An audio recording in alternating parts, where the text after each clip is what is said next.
يا داويت እውነቱን እኮ ነው እረኛዬ ብሎ የዘመረው ከአንበሳ ከድብ ስታተርፈው ያላንተ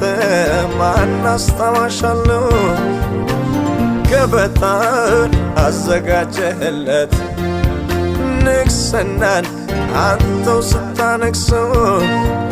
ባይዘምር ይገርመኝ ነበረ የኔም ታሪክ እንደ ዳዊት አለ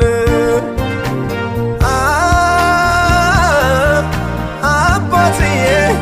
አባብዬ ነህ አባትዬ ነህ የነፍሴ ጠባቂ ነህ ከአንበሳና ከድብ